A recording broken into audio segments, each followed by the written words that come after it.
चलो आज हम पढ़ने वाले हैं टेंस।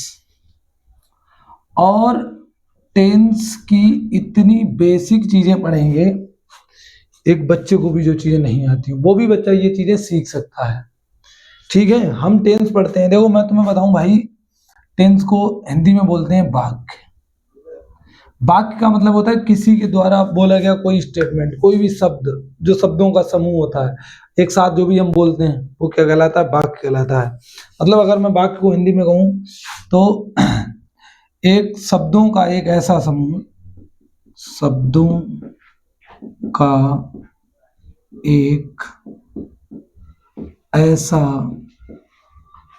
शब्दों का एक ऐसा समूह जो कि एक सही और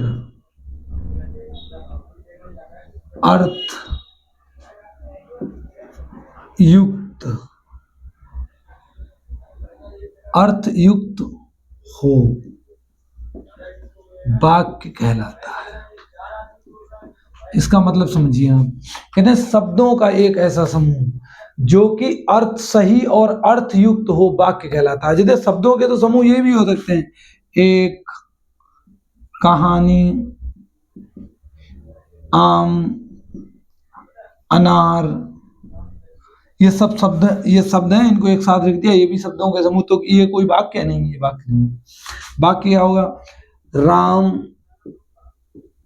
एक आम खाता है।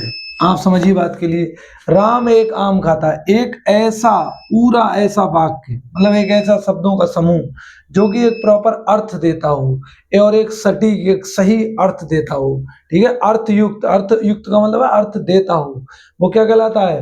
वाक्य कहलाता है। ये बच्चों वाली बात है, आप नोट डाउन करना चाहें तो नोट डाउन कर लें, ना नोट डाउन करना चाहें तो कोई बात नहीं। ठीक है, अब मैं तुम्हें वो बातें बताऊंगा जो किसी बच्चे को अगर नहीं भी आती हैं तो भी वो बच्चा आराम से, बड़े मजे से वो बच्चा सीख सकता है। ठीक है, बिल्कुल बेसिक लेवल से। चलो आओ शुरू करते हैं।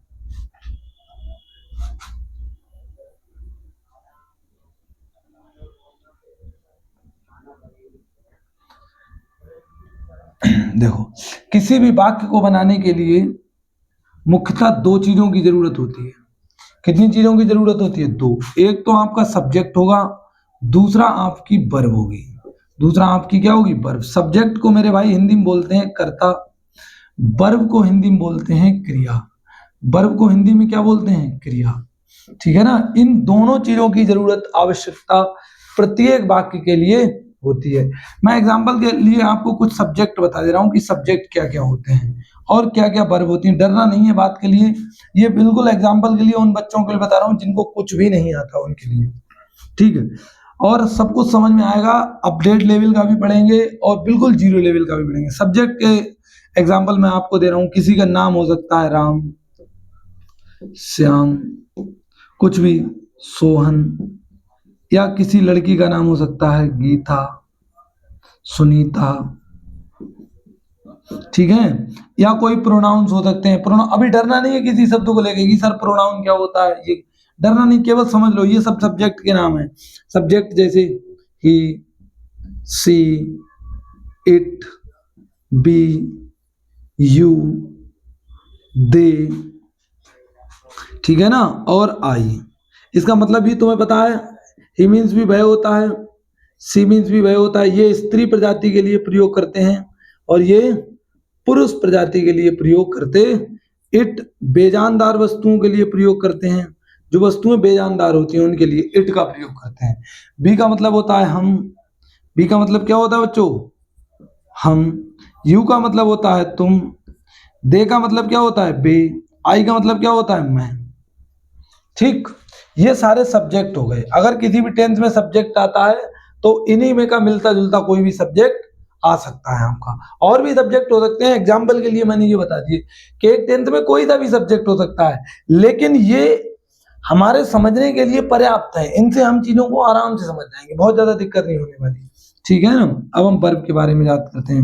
वर्ब अभी टेंस में पढ़ेंगे तभी आपको समझ में आएगा कि सब्जेक्ट वर्ब क्या होता है और अच्छे से।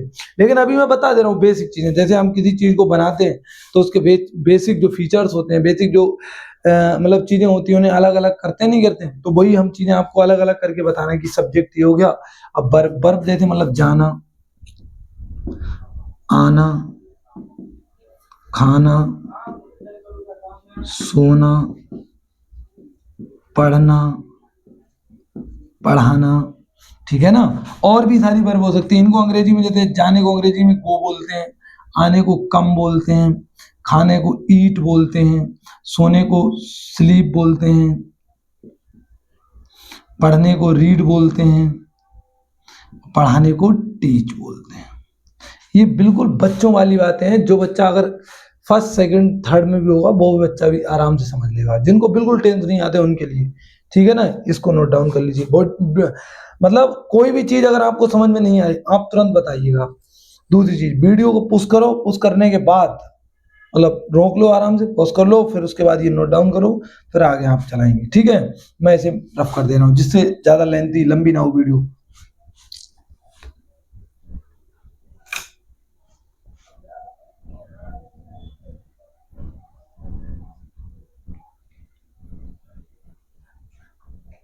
देखो इनसे बेसिक जो सेंटेंस होते हैं वो सेंटेंस ये होते हैं, जैसे मैंने तुमको बताया कि राम एक राजा है। राम एक राजा है, ये सेंटेंस बेसिक होते हैं। इनसे बेसिक तो राम है यानी इज अ किंग। और कोई सा भी टेंस ले लो, जैसे मैं एक किसान हूं, मैं एक किसान हूं। अब ये टेंस तो सारे बच्चों को आते हैं, अगर नहीं आते तो ये भी कभी सिखा देंगे। फिर मैं की आई के साथ बच्चों क्या आता है, एम। एक की अंग्रेजी किसान यानी फार्मर। ये तो बेसिक चीजें, ये तो आती हैं। हम सीधे बात करते हैं प्रेजेंट इंडेफिनिट पर। हम आते हैं और प्रेजेंट इंडेफिनिट पर सीधे बात करते हैं। इसे नोट डाउन कर लेना अगर तुमको सही लगे तो, वरना छोड़ देना जो भी है। जो अभी हमने बातें सीखी थी सब्जेक्ट और वर्ब के बारे में, अब हम सीधे बात करेंगे प्रेजेंट इंडेफिनिट पर। अब हम क्या बात करेंगे बच्चों, प्रेजेंट इंडेफिनिट। देखो हेडिंग डालो प्रेजेंट इंडेफिनिट।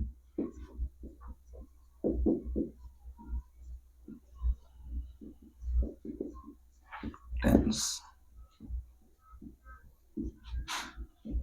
जो बच्चे 6th 7th ईयर्थ में हैं उनको पता होगा कि पहचान अगर कोई टीचर ने अगर उनको लिखाई है तो पहचान उनके टीचर ने उन्हें कैसे लिखाई है कि जिन वाक्यों के अंत में ता है, ती है, ते हैं आदि शब्द आते हैं प्रेजेंट इंडेफिनिट कहलाते हैं। नहीं दोस्त, हम थोड़ी इससे अलग हटके सीखेंगे। हम कैसे सीखेंगे, हम सीखेंगे कि जिन क्रियाओं के अंत में, जिन क्रियाओं के अंत में ता है, ती है, ते हैं आदि शब्द आते हैं प्रेजेंट इंडेफिनिट कहलाते हैं।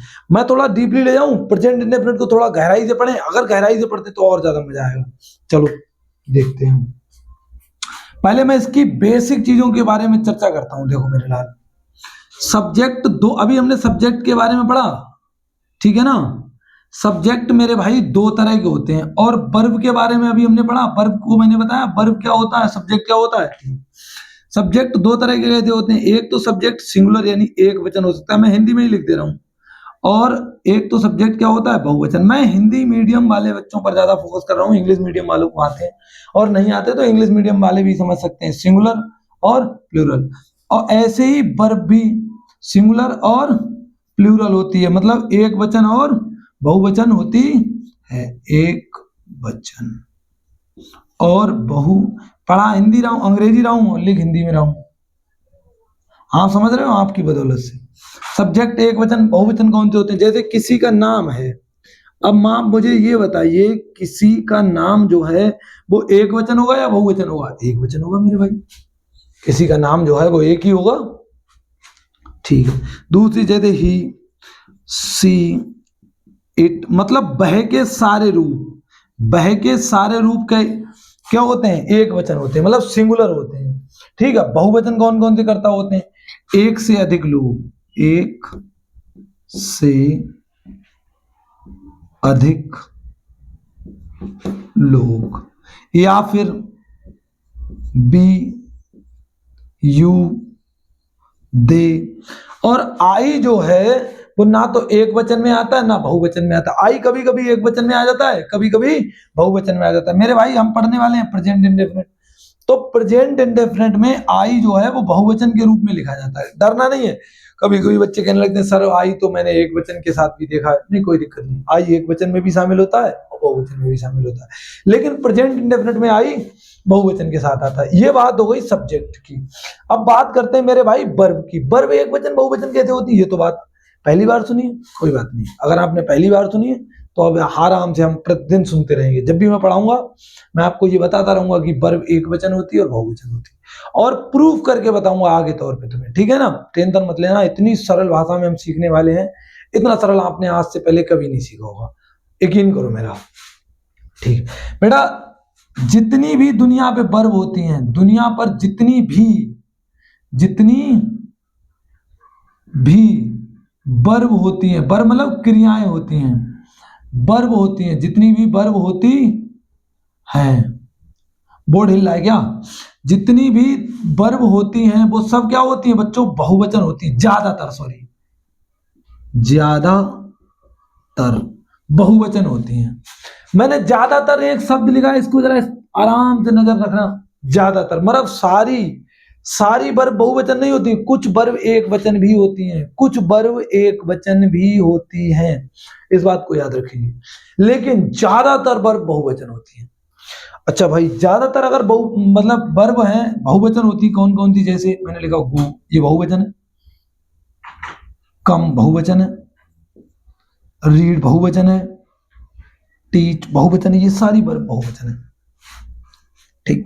अच्छा, जब बहुवचन होती है तो एक वचन फिर कौन कौन सी होती है? देखो मैं तुम्हें बताऊं मेरे भाई, सारी वर्ब होती तो बहुवचन है, लेकिन कभी कभी एक वचन का हमें काम पड़ता है, तो इन क्रियाओं को हम एक वचन, इन वर्ब को हम एक वचन यानी सिंगुलर बना लेते हैं। सिंगुलर बना लेते हैं कैसे? हाँ, मैं बता रहा हूं कि सिंगुलर बना लेते हैं। कैसे बना लेते हैं? देखो, अगर कोई भी वर्ब है और वो बहुवचन है, अगर कोई भी वर्ब है और वो बहुवचन है, तो उस वर्ब में आप जब भी एस या फिर ईएस लगा देते हो, जब भी उस वर्ब में आप एस या फिर ईएस लगा देते हो, वो वर्ब अपने आप ही एक वचन बन जाती है। वो वर्ब अपने आप ही एक वचन बन जाती है। जैसे एग्जांपल के लिए, जैसे एक वर्ब है गो, अब गो में अगर हम ईएस लगा दें, गो में हम क्या लगा दें बच्चों? ईएस। तो गो में ईएस लगाने के बाद पहले ये वर्ब कहती थी बहुवचन, और जैसे ही हमने इसमें ईएस लगाया, अब ये वर्ब हो गई है हमारी एक वचन। आप समझ गए? नहीं समझ गए?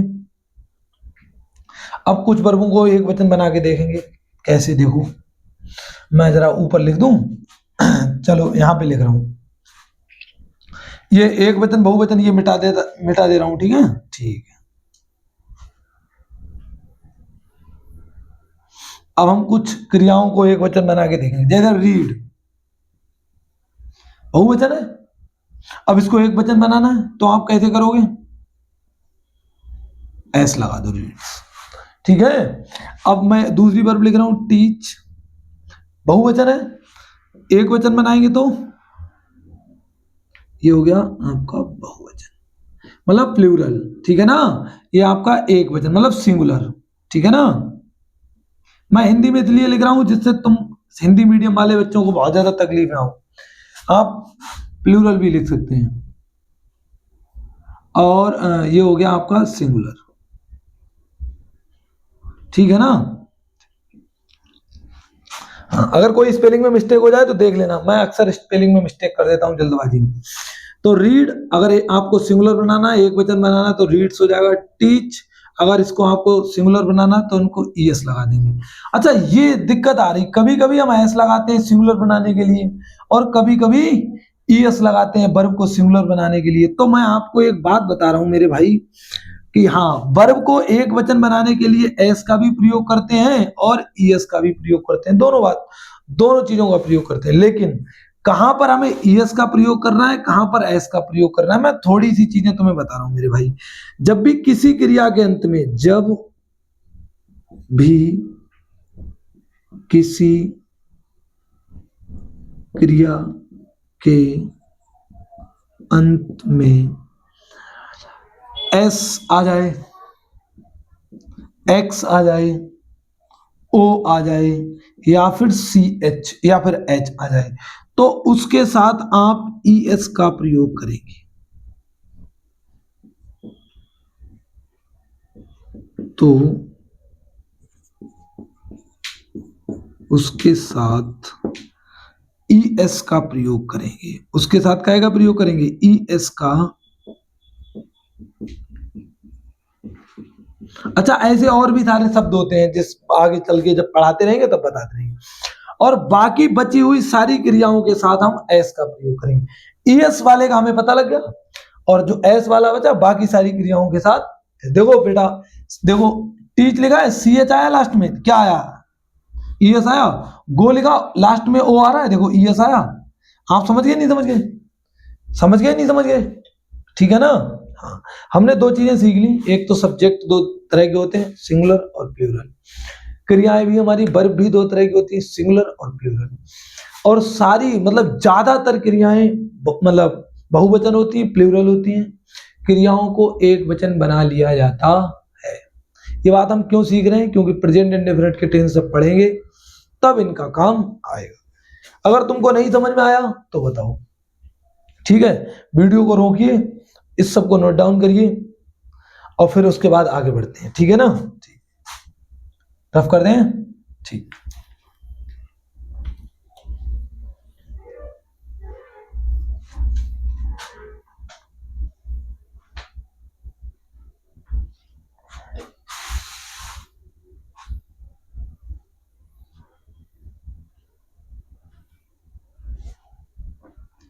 ठीक है, देखते हैं। मैं पहचान लिखवा रहा था, पहचान लिखवाऊंगा। जिन क्रियाओं के अंत में ता है, ती है, ते हैं आदि शब्द आते प्रेजेंट इंडेफिनिट कहलाते हैं। प्रेजेंट इंडेफिनिट कहलाते हैं। वो वाक्य प्रेजेंट इंडेफिनिट कहलाते हैं। वो वाक्य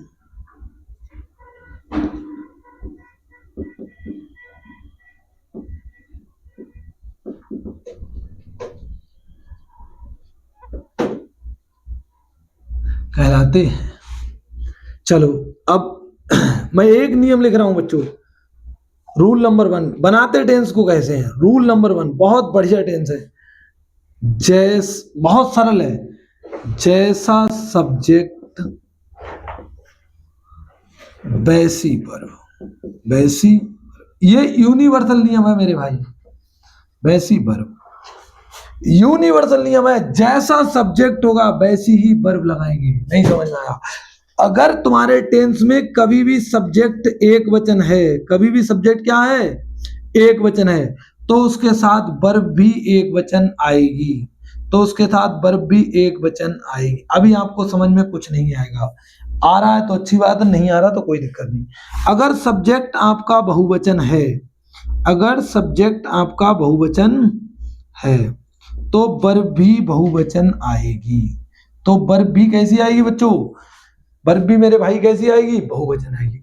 अगर आपका सब्जेक्ट एक वचन है तो वर्ब एक वचन आएगी, बहुवचन सब्जेक्ट है तो वर्ब भी बहुवचन आएगी। ये बेसिक रूल है, यूनिवर्सल रूल है, हर किसी टेंस पे अप्लाई होगा। अभी देखते हैं बात करिए। अभी मैंने टेंस के रूल नहीं लिखवाए, अब लिखवा रहा हूं।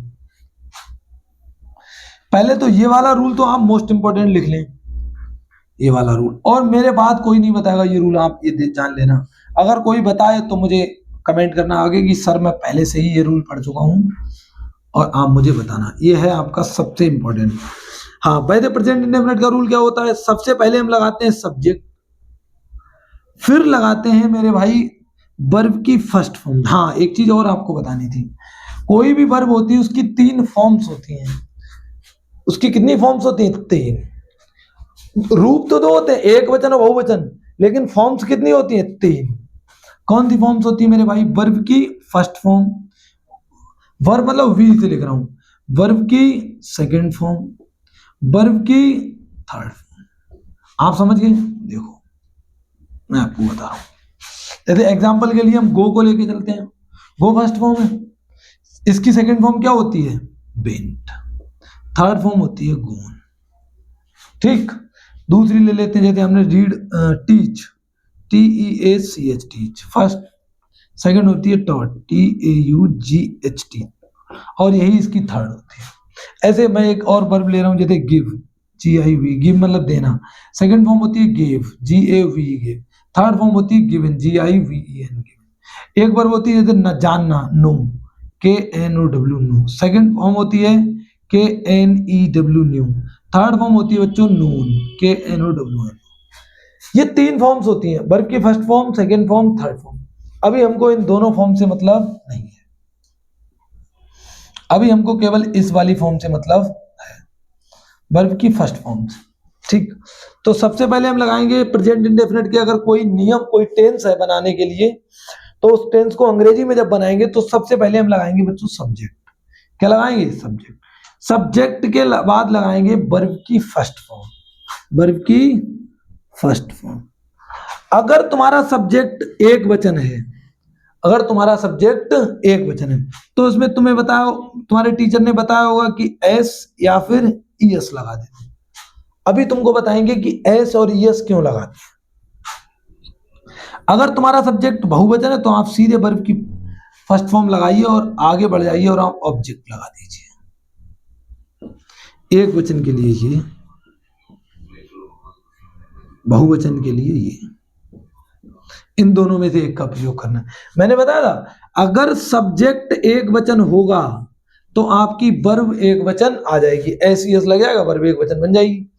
और आपका सब्जेक्ट बहुवचन है तो सीधे वर्ब की फर्स्ट फॉर्म लगाइए, क्योंकि सारी वर्ब बहुवचन होती है, मतलब ज्यादातर वर्ब। ठीक है ना? हाँ, तो आप लगाइए वर्ब की फर्स्ट फॉर्म ऑब्जेक्ट। ठीक है ना? एक टेंस बनाएंगे, वीडियो बहुत ज्यादा लंबी हो जाएगी, फिर अगली वीडियो में हम इसके टेंस पर चर्चा करेंगे। एक टेंस एग्जांपल के लिए हम शुरू करते हैं। ठीक है, देखो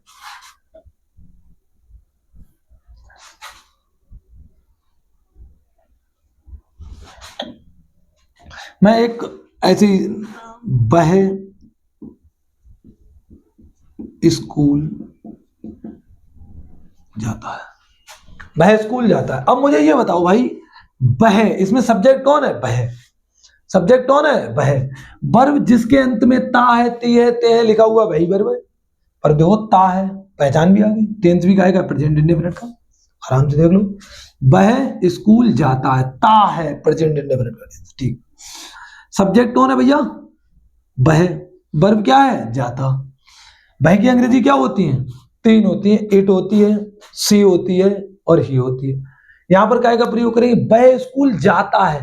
कोई बेजानदार चीज है? बेजानदार स्कूल कैसे जा सकती है? नहीं जा सकती। टेबल है, किताब है, माइक है, कुर्सी है, टेबल है, कुछ भी स्कूल जाते हैं? नहीं जाते हुए, चल ही नहीं सकती बेजानदार चीज। ठीक, वह स्कूल जाता है। लड़का है लड़की? जाता है, लड़का है भाई, मेल है तो जाता है, यानी ही। क्या आएगा? ही। वह यानी ही। अब मुझे ये बताओ, ही एक वचन होता है बहुवचन होता है? जरा पिछले, अभी जो हमने पहले, इससे पहले जो देखा था उसमें देख के बताओ, ही जो है एक वचन है बहुवचन? एक वचन है भाई। अब ये सब्जेक्ट तुम्हारा क्या है? एक वचन। सब्जेक्ट क्या है तुम्हारा? एक वचन। सब्जेक्ट क्या है तुम्हारा? एक वचन। अब मुझे ये बताओ, ये वाला रूल पहले अप्लाई करते हैं, जैसा सब्जेक्ट वैसी वर्ब। मतलब क्या हुआ? जैसा सब्जेक्ट, वर्ब क्या, सब्जेक्ट क्या था? एक वचन, वर्ब भी कैसी आएगी? एक वचन। मतलब जो भी वर्ब आएगी या तो वो एक वचन होगी, और अगर नहीं होगी तो हम उसे एक वचन बना लेंगे। बनाने का नियम अभी मैंने बताया है, या तो एस लगाएंगे या फिर यस लगाएंगे। जाता, जाते अंग्रेजी क्या है? गो। अब गो तो यार बहुवचन होती है, गो वर्ब सीधे क्या है? बहुवचन। अब सब्जेक्ट तुम्हारा हो गया एक वचन और वर्ब है बहुवचन। मेरी बात जरा गौर से देखना, सब्जेक्ट क्या है? एक वचन, और वर्ब क्या हो गई? बहुवचन। ये कोई मैच हो रहा है? नहीं हो रहा है। ये कोई मैच हो रहा है? नहीं हो रहा है भाई। सब्जेक्ट आपका एक वचन है, वर्ब आपकी बहुवचन है, कोई मैच ही नहीं है। चलो हम इसको मैच करते हैं। कैसे मैच करेंगे? जैसा सब्जेक्ट वैसी वर्ब, जैसा सब्जेक्ट वैसी वर्ब। जैसा सब्जेक्ट एक वचन सब्जेक्ट है, वर्ब को भी एक वचन बना लेगी। मुझे ये बताओ, वर्ब को एक वचन बनाने का नियम क्या था? या तो एस लगाते हैं या फिर ईएस लगाते हैं। अब बताओ, इसमें एस लगेगा, ईएस लगेगा। इसके लास्ट में ओ आया है, इसके लास्ट में क्या आया? ओ। और ओ के साथ मेरे भाई ईएस लगाते हैं। ओ के साथ मेरे भाई क्या लगाते हैं? ES. He goes to school. नहीं आया समझ में? आया? चलो आ जाएगा। यही तो हमारा टेंस कह रहा है कि सबसे पहले सब्जेक्ट लगाओ, अगर सब्जेक्ट एक वचन है तो एक वचन वाली ये वर्ब लगाओ, वर्ब की फर्स्ट फॉर्म में एस या फिर यस लगाओ, फिर उसके बाद ऑब्जेक्ट लगा दो। यही तो है। चलो आगे हम और इससे अच्छे से पढ़ेंगे और आपसे मिलते हैं अगली वीडियो के साथ। धन्यवाद।